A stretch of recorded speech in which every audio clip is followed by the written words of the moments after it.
So guys, I'm going to talk about a little bit of the network architecture and design challenges from a LEO perspective. And quickly, what I'll do is I'll talk about a taxonomy for LEO constellations and then dive into a little bit about what's unique about the network architecture for LEOs, and then some of the design issues that we have to address for the different types of LEO constellations. And then close off by talking about some of the learning from internet-based designs that Riyad talked about, the last 20 years of learning that we can apply to LEO with some modifications, of course. So let me dive right in. So the key functions for LEO constellations really are three. One is to integrate, the worldwide networking infrastructure. That's what one of the proposed sort of functions is. The other is to provide backbone connectivity for terrestrial systems and all kinds of terrestrial systems that we have heard about and will be hearing about, whether it's 5G or IoT or the wireline networks of today. And then to provide connectivity solutions where the infrastructure is infeasible. I mean, those are remote areas, very far-flung areas, or areas where simply providing any kind of connectivity is very cost prohibitive any other way. And I want to break up the LEO taxonomy into three parts. One is what I call the broadband constellations, which are, in quotes, the internet and space types, which we hear about, the SpaceX, the OneWebs, and the Amazon Kuiper. And not only do they provide broadband, but they also have high bandwidth communication satellites themselves. The throughputs of these constellations satellites can be in the gigabits or tens of gigabits range. Constellation throughputs could be in terabits range. And the per user bandwidth is typically tens of megabits per second. That's what you're hoping to do. And they have a whole set of challenges of their own. And then you have the narrowband constellations, the IoT and 5G centric guys that we heard about, from Ramon just before me, and Adriano talked about the different kinds of CubeSats that could be used for satellites like this. Now, this is important because it's projected that by 2024, about 24 million IoT connections would be routed through these kinds of narrowband constellations. And I've given some examples here. There are a bunch of startups, Satellite, of course, Kepler, Lacuna Space, and Elise. And there's Iridium Cloud Connect, but there are a few others. Eutelsat announced that it will have its own low Earth orbit systems for IoT, and Yahsat from the Middle East partnered with a company called Astronaut, which is out of Switzerland, which is also doing, narrowband IoT. And then, of course, there is the more advanced thought process of hybrid or multi-layered constellations, which are like mid-band, where you can have LEO, MEO, GEO, and some combination thereof. And the most sort of well-known is the Intelsat OneWeb Alliance, which was from 2015 to 2019. And actually Gogo, which provides, aircraft Wi-Fi, announced that it will be using this. And even though this is now sort of under litigation, but at least the basic ideas were well founded. And the idea was that you can have a terminal, a transmitter that's compatible with multiple networks, and you can do dynamic routing of traffic based on, latency and throughput and the coverage that is available at a given point in time. So if you're at a high altitude or high latitudes where you're in the polar regions, you can use the LEO systems, but if you're in the lower latitudes, you can use more MEO systems, which are easier to communicate with. And another sort of famous example is the Space Defense Agency of the US that announced last year that it's going to build a multi-level constellation where it's going to have, a transport layer as the core, and on top of that, there's going to be a tracking layer and a custody layer to track different kind of military assets. And the tracking layer satellites will share some of their data with the transport layer satellites and so forth. So these ideas are sort of coming about. Now the question is, what are the network architecture challenges that are sort of unique to LEOs? And while there are many, I've listed a handful of them here that are common to all of the three types of the networks. One is the network topology. It's usually a variation of some kind of a toroidal mesh, but it's affected by power constraints, the link budgets, and the orbital mechanics. What planes you're in, what altitudes or latitudes you're going to be at, and so on. And these affect network performance and capacity in a very big way. And the other is the issue of routing, where you have two kinds of routing, one between the satellites and one between the terrestrial networks and the satellites.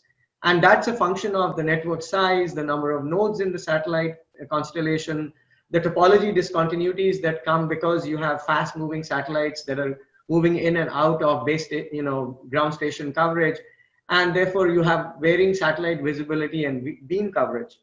And this can be done in either a centralized or distributed way, and we'll talk more about how current internet techniques may be applicable here.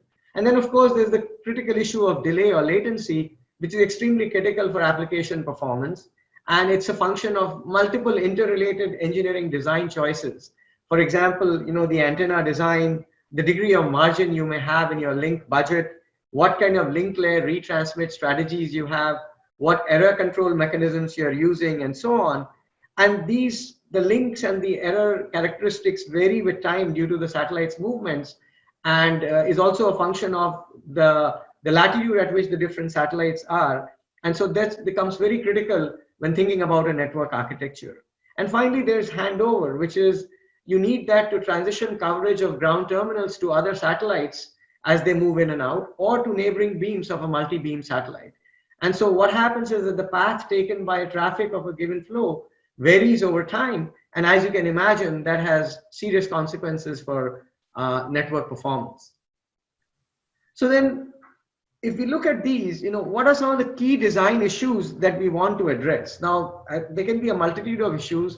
I've just focused on three that I think are pretty important and are common to the different kind of constellations I talked about earlier. And so you have the control plane design. So you need to have some kind of mechanism to handle the routing and the delay and latency that arises because of that, and the on-off nature of the satellite communication because of orbital mechanics.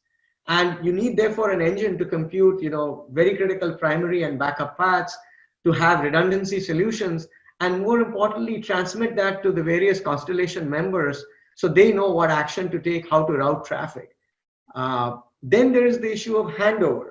Here again, there are two things to worry about. In a LEO constellation, you'll have handovers within LEO satellites, and and you can have, of course, handovers across networks, by which I mean, across ground stations, across different types of layered networks if we are using a LEO-MEO GEO combination, and so on. Now, this gets complicated because in many cases, even though you can predict the movement of the satellites, you still have moving endpoints, ships, planes, military equipment, rail, transportation, and so on. And if you want to combine the satellite networks with 4G, 5G networks, which we've heard about and will hear about in the rest of the conference, then you need to accommodate the movement of the satellites, and that complicates things and also has an impact for capacity planning. Because ideally you might want to oversubscribe capacity, but that's very tricky to do in this kind of a scenario because you don't know when capacity requirements will change based on handover considerations. And then there is the issue of ground equipment design, which now has to handle hybrid networks. So, you need, ground stations that can maybe communicate with multiple types of satellites, LEO or MEO, for example, and they have to route traffic based on different criteria of coverage, latency, and throughput, which varies within a given constellation and also across constellations. So these performance criteria will impact both the design of the ground equipment and the protocols and the algorithms that go into how the ground equipment selects who to transmit to next.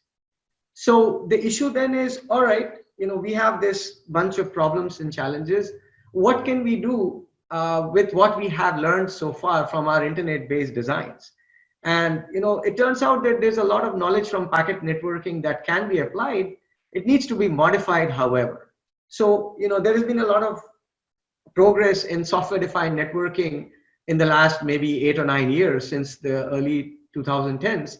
And that can give us the opportunity to develop centralized controllers and orchestrators and take some of the learning that has already happened with sort of wireline and terrestrial networks and apply that to the satellite constellation networks. And now you have to meet the latency, topology, and routing needs I spoke about earlier. And what you also have to do is you also need operations support systems or billing systems that can ingest different kinds of data models, that can process those data models, and then spit out effective network management instructions or ways to instantiate service within the constellation. And this can be done, through a centralized controller, taking some of the knowledge from the software-defined world.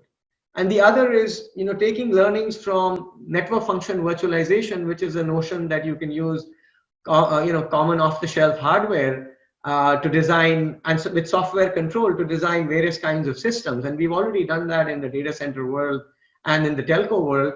It can also be applied to LEO satellite design, where you can have COTS hardware with software control, and it can be applied to re-architecting ground stations, where you separate some of the hardware functionality from the software control. So you can have different kinds of hardware to interface with different networks that are very cost effective with COTS, but your control is software based and common, and it can choose between the hardware depending on who you want to route your given traffic to based on a variety of performance criteria. And then there's the routing protocols. There's much we've learned in the internet about different routing protocols, interior and exterior gateway protocols, which will be required for inter-satellite routing and intra-satellite routing.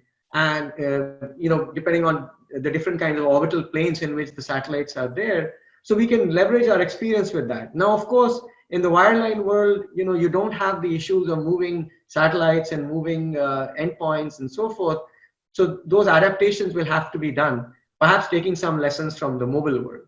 And then we have learnings from things like segment routing and MPLS technology and Ethernet that can be adapted for data plane, and to decide, how the hardware, both at the satellite level, the ground station level, and the terrestrial network level, should forward the traffic in a way that is both cost effective and allows for things like quality of service and better application management.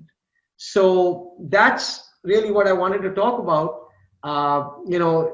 This is a very open field, as we all recognize based on what we've heard so far. So there's a lot of open issues that will be, designed and decided over the years.